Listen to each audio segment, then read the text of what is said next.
দর্শক,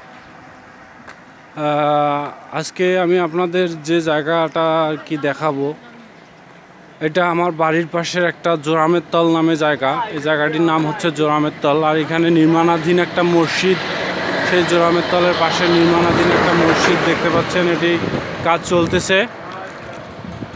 আর এই যে রোডটি দেখতে পাচ্ছেন, এই রোডটি আপনার ভ্যান্ডাবাড়ি থেকে লালবাগ আর কি, ভ্যান্ডাবাড়ি টু লালবাগ পর্যন্ত এই রোডটি চলে, মানে রংপুরের লালবাগ আর কি ধরা চলে। রংপুর সামনে দেখতে পাচ্ছেন একটা মুদিখানাও আছে সুন্দর।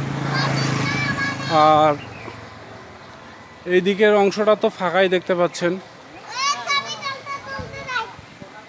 আর আসল মূল যে জোরামের তল জায়গাটাই আর কি, যেটার কথা বলতেছি, সেটির সামনে আমি এখন চলে এসেছি। এই পাশে ছিল একটা বড় গাছ, আর এই দিকেও একটা বড় গাছ ছিল। মানে এই দুই গাছের কারণে এই জায়গাটার নাম হয়েছিল জোরামের তল। মানে দুইটা গাছই আমের গাছ ছিল, তো সেগুলো এখন নাই। এখন ভবিষ্যতে আরও কি হবে না হবে সেটি আসলে ধরে রাখার জন্য আমি আজকে এই ভিডিওটি করতেছি। ধরেন এখানে গোরে স্থান এখন বর্তমানে, আর সামনে দেখতে পাবেন আরও অনেক কিছু। আর এখানে আমার এক ভাইকেও দেখতে পাচ্ছেন, এনার নাম শহীদুল ভাই। আচ্ছা, শহীদুল ভাই থাক।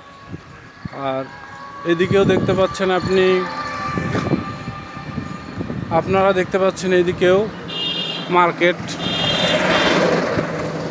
আর আসলে এখানে সদ্য নির্মিত বলতে কিছুদিন আগে একটা প্রস্তাবিত একটা আর কি ক্লিনিক তৈরি হয়, যেটা আপনারা ভিডিও আকারে দেখতে পাচ্ছেন। যে আসলে এই ক্লিনিকটা এখনও চালু হয়নি, চালু হবে হয়তো, এটা তো আমি বলতে পারবো না। তো বন্ধুরা, সবাই ভালো থাকবেন, সুস্থ থাকবেন। আর আমার কথাবার্তায় যদি কোনো ভুল ত্রুটি থেকে থাকে সেটি ক্ষমার দৃষ্টিতে দেখবেন। আর এপাশে যে অংশটা দেখতে পাচ্ছেন, এটি কিন্তু একটা পুকুর ছিল। এই পুকুরটা ছিল আমাদের। কথা একটু বাড়াই বলি আর একটু, এই পুকুরটা আমাদের ছিল। ওই পুকুরে মাছ চাষ হইতো আর কি, আমরা বাড়ির মাছ চাষ করতাম। যাই হোক, সবাই ভালো থাকবেন, সুস্থ থাকবেন। দেখা হবে অন্য আরেকটি ভিডিওতে। এ পর্যন্ত সবাইকে খোদা হাফেজ।